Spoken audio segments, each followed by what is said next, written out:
información que nosotros os vamos a dar muchas veces la habéis publicado vosotros y vosotras, o la han publicado investigadores, como es el caso de Rubén, pero sin embargo no es información que la mayoría de la gente, que la mayoría de la sociedad maneje con la misma cotidianidad con la que manejamos otras informaciones. Entonces, una pregunta relevante podría ser ¿por qué, si la información es pública y es información que vosotros y vosotras mismas manejáis, publicáis, que es vuestro esfuerzo quien lo pone encima de la mesa, o el de investigadores académicos, ¿por qué no es una información que se maneje, que se estudie, cuando se trata de algo tan relevante como quién manda en España, quién es dueño o dueña de las principales empresas que determinan si tenemos o no acceso a la electricidad, al agua, al gas, al trabajo, las grandes tramas de corrupción? Pues bueno, hay un componente de opacidad en el acceso a esta información, pese a ser una información pública, que nosotros hoy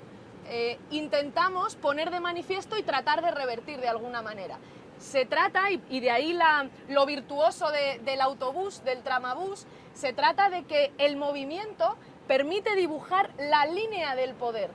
Muchas veces parece que es una cosa, lo decía Rubén antes, de casos aislados, ¿no? El PP siempre dice, estos son casos aislados. Bueno, se trata de, con el movimiento, a través de la geografía de nuestra ciudad, poder ver cómo se trazan las relaciones que implica la trama. La línea del poder se dibuja, además, a través de la geografía de la ciudad. ¿Cuántas veces no hay miles de ciudadanos y ciudadanas madrileñas que pasan por la M40 o por la M30 todos los días, pues para ir al trabajo, o por la Castellana, por todos los sitios que vamos a pasar hoy, y sin embargo no saben o no tienen en la cabeza disponible, porque no está presente en nuestras vidas día a día, que ahí están centros de poder clave para condicionar, por ejemplo, el precio de la gasolina que ese día están repostando, o el precio de la electricidad, o cuando abren o cierran el grifo, ¿no? Hemos pasado, la primera parada en la que yo me he incorporado es Endesa. Endesa tiene que ver, y lo decía Rubén cuando avanzaba que llegábamos, con la trama del PP, que es en lo que hoy nos estamos centrando. Una característica muy importante, quizá luego Rubén nos pueda explicar algo más, de la trama del PP, es una trama que no se entiende sin el Estado. Es decir, es una trama que se construye a través de los recursos que inicialmente son del Estado y a través de la ocupación de puestos clave de representación, ya sea pública o en altos cargos de la administración del Estado, y que no sobrevive si no es con ella. Endesa es un buen ejemplo. Endesa era una empresa mayoritariamente pública, aunque ya había empezado su proceso de privatización en los gobiernos de Felipe González, y cuando Aznar llega al gobierno, sitúa en posiciones clave a amigos o personas de su confianza. Para Endesa elige a un grande entre los grandes del franquismo y de la última etapa del franquismo, como es Martín Villa, uno de los responsables, junto a Fraga, de la matanza de Vitoria en el año 1976, responsable del asesinato de 5 trabajadores en una iglesia en Vitoria. Bueno, pues a Martín Villa, ya digo, alto cargo del franquismo, le coloca ahí. Y en la era Aznar se produce la privatización de Endesa. ¿Sabéis con qué capital económico se utiliza? El de Caja Madrid. Tiene que ver también con Caja Madrid, con la Caja Madrid de Blesa, años 1998, 1997, 1998. Solo os doy algunos datos de personas del PP vinculadas a Endesa, porque vamos a llegar a nuestra siguiente parada. Aznar, asesor de Endesa. Rato, acabamos de descubrir que hay unos 60 millones en contratos a su empresa de comunicación, esta empresa que ayer se reveló que había recibido un montón de adjudicaciones. Bueno, pues Endesa es una de ellas. Blesa, el señor Blesa va a ser consejero o va a estar implicado en las 4 empresas de las que yo voy a hablar hoy. Es consejero en la primera, en Endesa. Y lo último, fijaros, me sirve para enlazar con Iberdrola. Sabéis que Endesa, Iberdrola, que es por donde, si no estamos pasando ya, vamos a pasar, son las grandes empresas energéticas de nuestro país. Bueno, pues ahora, en marzo del 2017, el Ayuntamiento del Cambio del Cádiz propone un bono social. ¿Quién vota en contra e impide con su voto en contra que ese bono social salga adelante? El Partido Popular y los consejeros que estaban en Endesa, los consejeros que pertenecen a Endesa. Como veis, sí tiene consecuencias prácticas que haya una relación que vincula al partido de gobierno con las grandes empresas de nuestro país. Hay unas consecuencias directas en la vida de la gente. Hoy los gaditanos y las gaditanas no pueden disfrutar de un bono social porque el PP y Endesa votan en contra. Y llegamos a la siguiente parada, Iberdrola, la gran eléctrica privada, una, insisto, junto a Endesa, junto a Gas Natural, de las grandes empresas energéticas de nuestro país que condicionan el acceso a la energía, el acceso a electricidad, gas, etcétera, en buena parte de los hogares españoles. Iberdrola llega a ser propiedad de Florentino Pérez, o casualidad, también con préstamos con dinero de Caja Madrid. Si os dais cuenta, el Partido Popular, cuando llega Aznar al gobierno, lo que hace es, aparte de colocar a personas de confianza en las principales empresas estratégicas, monta a partir de cajas públicas, como es el caso de Caja Madrid, también en Valencia Bancaja, pero Caja Madrid juega un papel especialmente importante, monta toda una red que le permite adquirir cada vez mejores y más importantes posiciones en posiciones clave de las grandes empresas del país y adquirir poder económico y poder político a través de financiar proyectos con Caja Madrid, usando Caja Madrid como matriz económica con la cual realizar inversiones. Antes os decía que en la privatización de Endesa se había hecho, entre otras, se habían utilizado capitales de Caja Madrid para poder financiarla. Ahora también estamos viendo cómo con Iberdrola ocurre que puede llegar a ser de Florentino, que compra acciones de Iberdrola con capital que le presta la caja del Partido Popular, Caja Madrid, que en realidad era caja de todos los madrileños y las madrileñas, pero el Partido Popular no lo vio así y decidió que era más bien su caja. En su consejo están o han estado, por ejemplo, Acebes, que fue ministro y que ha cobrado cantidades multimillonarias por pertenecer a este consejo. Un hombre clave para entender Bankia, como veremos un poquito más adelante, como es José Luis Olivas, que fue presidente de la Generalitat Valenciana. ¿Algo se ha caído? Vale, nada. José Luis Olivas, que fue también presidente de la Generalitat y que a través de Bancaja llega a ser parte muy importante de la formación de Bankia. Y de nuevo, el gran hombre de Caja Madrid, que en pago a los servicios prestados en la época de Zapatero también entra como consejero de Iberdrola. ¿Sabéis qué es además Iberdrola? El mayor donante privado de FAES, el think tank que hasta ahora era think tank del Partido Popular y que ahora ha decidido apartarse un poco, pero que sigue siendo una de las más importantes referencias en materia de producción de pensamiento think tank para el señor José María Aznar. Es el mayor donante privado de FAES. Con esto quiero insistiros un poco más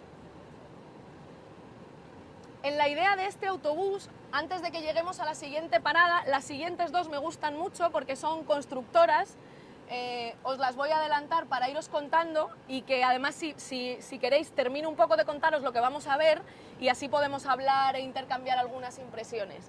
Pero no quiero dejar de insistiros en esta misión pedagógica que os planteaba antes y en la necesidad.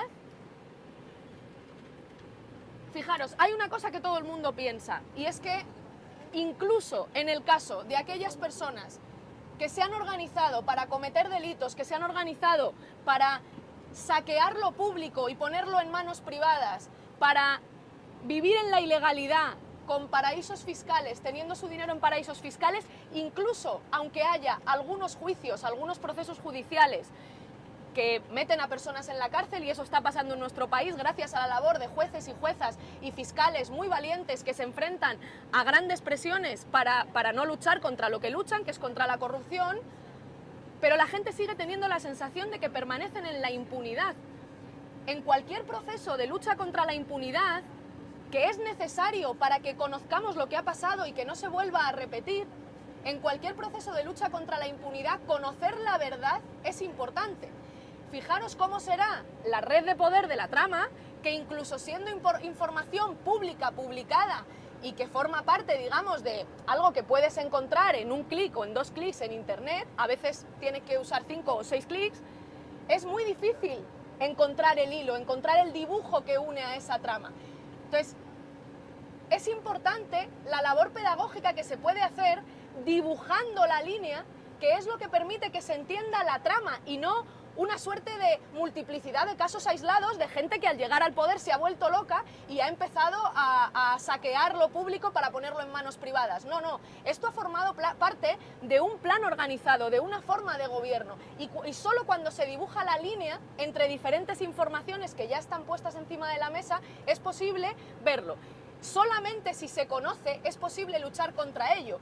Seguro que una de vuestras preguntas es, oye, aparte de denunciarlo, ¿vais a hacer algo? ¿Vais a hacer alguna propuesta? Bueno, es que conocer la línea del poder ya es una propuesta en sí, porque contra lo que no se conoce no se puede poner medidas para remediarlo. Conocer ya es la primera propuesta para hacer efectivas políticas públicas que permitan evitar que haya una trama de privilegiados que está parasitando la administración pública.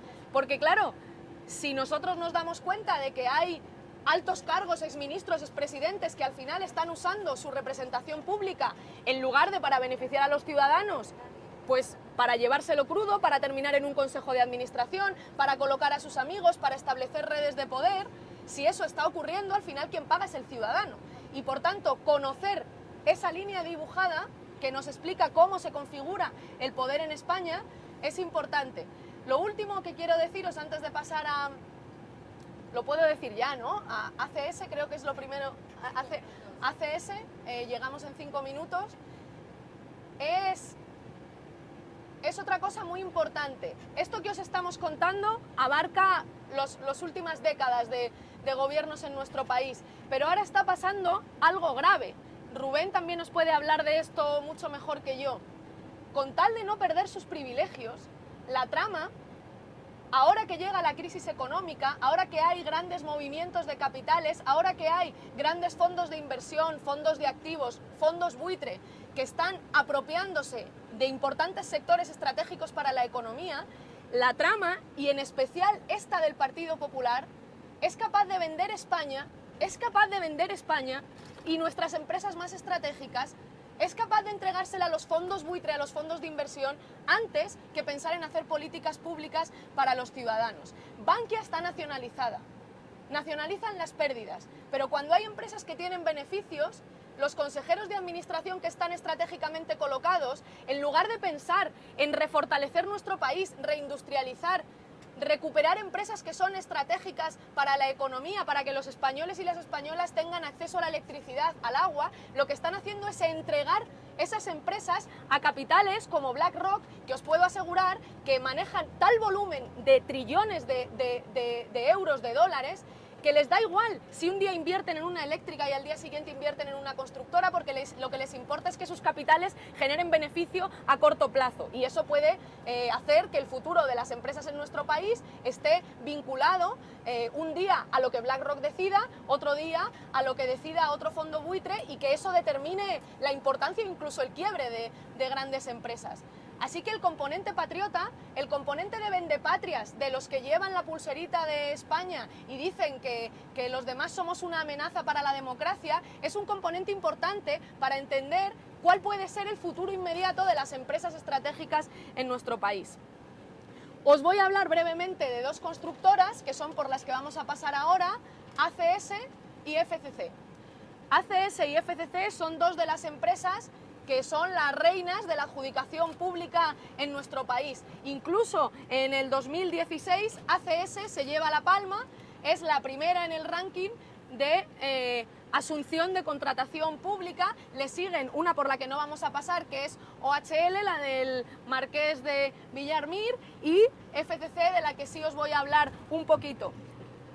En el caso de ACS también recibe grandes créditos de nuevo, Caja Madrid, que aparece en cada uno de los pasos estratégicos de los centros de poder por lo que estamos pasando.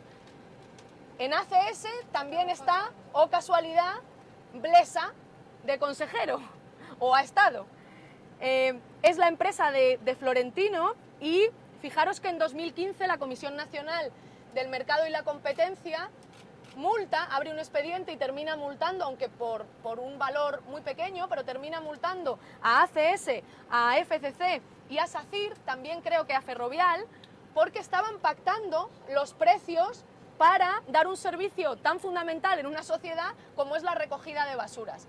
Grandes empresas, esas que se supone que defienden el libre mercado, se juntan, pactan los precios y nos imponen unos precios para hacer algo tan esencial y de lo que una ciudad no puede prescindir como es la recogida de basuras. Y por eso se les llegó a abrir un expediente y se les llegó a multar, aunque evidentemente pues son tan grandes que cuando pactan los precios ya saben que incluso aunque les llegue una multa, esa multa no va a ser nunca superior a los beneficios que obtienen pactando esos precios, que como os podréis imaginar no son rebajas ni van a la baja, sino más bien pues a la alza. En el caso de FCC, me interesa especialmente detenerme 2 minutos, aunque vamos a pasar después, ya digo, para que tengamos un ratito para hablar. Su filial de la construcción está presidida por el hermano de Mayor Oreja, esto que vemos aquí ahora, y FCC, que era antes de las Koplovich, y que ahora, no sé si sabéis de quién es, estos datos son recientes, pero el nombre va a poner los pelos de punta a alguno de los que están dibujados ahí abajo. Ahora es de Carlos Slim, ese magnate de las finanzas mexicano que es grandísimo amigo de nuestro expresidente don Felipe González. Bueno, pues el magnate Carlos Slim es el dueño de FCC, una de las mayores constructoras españolas, una de las líderes en recibir adjudicaciones y contrataciones públicas. Es decir, Carlos Slim, amigo de Felipe González, es propietario y se beneficia, por tanto, del hecho de que nuestro país, cuando tiene que hacer obra pública, contrata no solamente a la ACS de Florentino, sino también a la FCC del señor Carlos Slim. ¿En qué obras magníficas está implicada FCC? Pues, por ejemplo, en el Palmarena de Mallorca, que tiene un sobrecoste, como sabéis, del 100%, iba a costar 48 millones y terminó costando 110 millones. Bueno, pues la constructora que se ha llevado ese dinero es FCC. En Valencia, FCC, otro caramelo, investigada por financiación ilegal al Partido Popular. La misma que construye el Palmarena con un sobrecoste del 100%, pero no se quedan ahí. En Madrid construyen también el Madrid Arena, construyen también la Caja Mágica. Como veis, han recibido adjudicaciones públicas, no cualquier adjudicación pública, sino adjudicaciones que a día de hoy están investigadas por los jueces de nuestro país por tener relación con la trama corrupta del Partido Popular. Veis que, a lo mejor dicho suelto, oye, se está investigando por corrupción lo del Palmarena porque al final costó mucho más de lo que costaba. ¿Y quién estaba implicado? Pues nada, pues los que gobernaban, que da la casualidad de que eran del PP, y una constructora, FCC. Si lo cuentas así, parece que no tiene ninguna relevancia, pero cuando tú estableces una línea que te lleva desde el Palmarena hasta el Madrid Arena, hasta la Caja Mágica, a la financiación ilegal del Partido Popular en Valencia, empiezas a ver que no son casos aislados, que hay una línea que dibuja la trama de poder que se establece entre empresas estratégicas y altos funcionarios del Estado, pero sobre todo altos dirigentes políticos, llegando a exministros y a expresidentes. FCC controla, además de la recogida de basuras, 1/3 de la distribución de agua en España a través de Aqualia, que por supuesto también es del magnate Carlos Slim. O sea que esto que os estoy contando, que parece muy alejado de la vida cotidiana de la gente, implica que 1/3 de la distribución de agua, es decir, 1/3 de los hogares españoles, cuando abren su grifo y sale agua, eso tiene que ver con una decisión de un señor mexicano que se llama Carlos Slim y que es el que controla al final esa distribución de agua. Está también FCC vinculada al caso Aquamed, donde, como sabéis, también se relaciona el número 3 del gabinete de Soraya Sáenz de Santamaría en la vicepresidencia del Gobierno, y que tiene que ver con la distribución de agua pública. En el Congreso, hace no tantas semanas, Pedro Arrojo hacía una interpelación al gobierno en relación a los contratos de agua y a la distribución de agua y al respeto al agua pública, que antes muchas veces era pública y poco a poco también es uno de esos servicios básicos sin el que nadie puede vivir, que se van privatizando. Yo con esto os dejaría de aturullar con más información y hablemos un rato hasta que lleguemos, cuando pasamos por FCC en 2 minutos y lo señalamos. Vale, paramos unos minutitos en FCC, pero vamos hablando si queréis y luego hay otra parada muy importante. La idea es hacer este recorrido en otros lugares de España tematizado, digamos. Sí, y también en Madrid, porque, como os decía, lo virtuoso del tramabús es que su movimiento por la ciudad permite establecer la línea de poder y también situarla geográficamente. Parece, cuando hablamos de la trama o cuando hablamos de quién manda, el Congreso, por ejemplo, está claramente ubicado, ¿no? Y todo el mundo sabe que en el Congreso se reúnen semanalmente una serie de políticos para tomar una serie de decisiones, a esos les hemos elegido. Pero a otros que están tomando decisiones tan importantes como a veces intentar condicionar los gobiernos del país, no sabemos ni siquiera dónde van a trabajar cada día, no sabemos dónde están situados, ubicados geográficamente esos otros centros de poder. Y eso yo creo que al ciudadano y a la ciudadana de a pie le ayuda a visualizar que esto no es, como dice el Partido Popular, uy, ya están con su teoría de la conspiración. No, no es teoría de la conspiración, es trama, son relaciones de poder que ustedes establecen, que tienen un correlato físico, geográfico. Entonces también en Madrid, hoy vamos a ver la trama del PP, la trama de Madrid que decía antes Rubén, pero hay otras tramas que podemos también ver en esta última de FCC por la que vamos a pasar ya. Os decía que su propietario actual es Carlos Slim, que es un magnate financiero con vínculos muy estrechos con otro expresidente, que no es en este caso Aznar, sino el señor Felipe González. Curiosamente, los dos defensores de la gran coalición, pero ese es otro cantar, ¿no? O sea que sí, la respuesta es sí. ¿Pero podremos ir haciendo... Claro, claro. O sea, ¿vais a organizar visitas para subir al autobús y recoger? Sí. Con gente que puede ir explicándolo, claro, porque si no, solamente la ruta puede que, o sea, si os dais cuenta, muchos de los sitios por los que estamos pasando, una vez que lo ves, son edificios grandes, que se nota perfectamente cuáles son, pero no es fácil a priori de dibujarlo, ¿no? Entonces sí, gente que lo vaya explicando.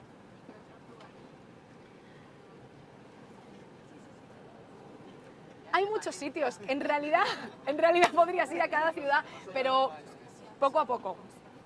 Vamos a guardar un poco lo que irá pasando en los próximos días. ¿Por qué esas caras en los vinilos y no otras?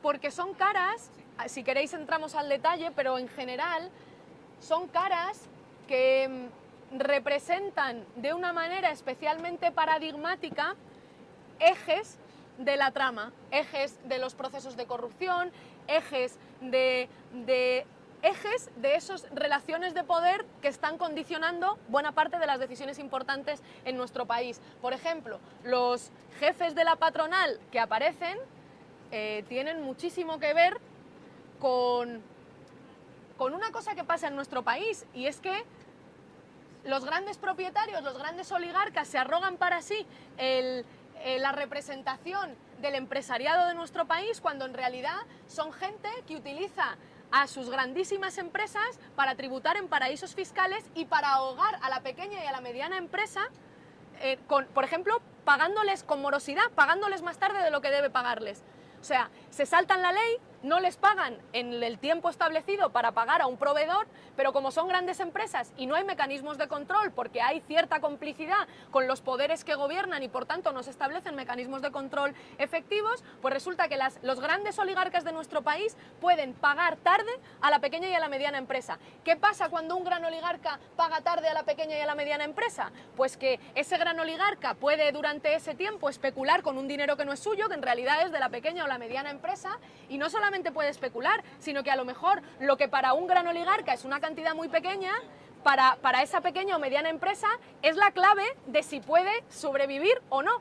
Y hay pequeñas y medianas empresas en nuestro país que se están viendo ahogadas, apuradísimas o incluso cierran porque quien debería pagarles les paga tarde o no les paga. Y durante ese tiempo no pueden hacer frente al resto de compromisos económicos que tienen. Es decir, y luego además la pequeña y la mediana empresa pues es la encargada de proporcionar entre el 60 y el 80% del trabajo que hay en nuestro país. Es decir, que ni siquiera los grandes oligarcas son, digamos, los responsables de que en este país se cree empleo y se active la economía. Eso es responsabilidad de esas pequeñas empresas a las que los grandes oligarcas ahogan, ¿no? Entonces, por ejemplo, situar esos elementos que además están vinculados, pues, a procesos judiciales por pagar mal a los trabajadores y llevarse el dinero, a casos de adjudicaciones a cambio de mordidas.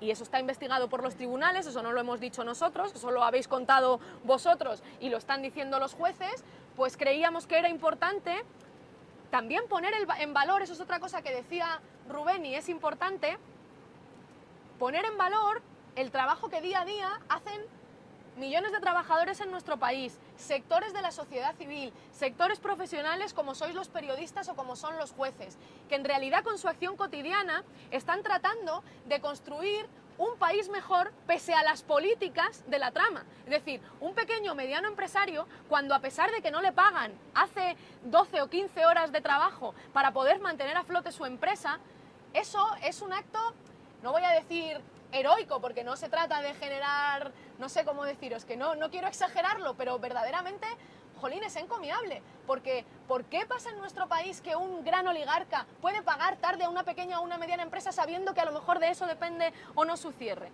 La labor que están haciendo fiscales, jueces, el otro día conocíamos otra nueva entrada en la casa de un fiscal por investigar corrupción, es decir, hay todo un trabajo de la sociedad civil, de la gente que trabaja, que con su esfuerzo, con su trabajo cotidiano, está activando la economía, generando empleo, generando posibilidades de que nuestra sociedad tenga dinámicas justas y dinámicas de justicia social, que es lo que todos y todas buscamos al final, que la crisis ha sido cargada en las espaldas de la mayoría social y sin embargo a los grandes oligarcas no han parado de tener beneficios durante todos los años de crisis económica. Entonces, hay un punto importante en señalar esto, también como reconocimiento a eso que están haciendo millones de españoles y millones de españolas y que muchas veces encima pues no es reconocido en términos estrictos, en términos reales, en términos objetivos por los gobernantes, claro, porque tienen demasiados compromisos con los grandes oligarcas de nuestro país en devolverles favores a través de determinadas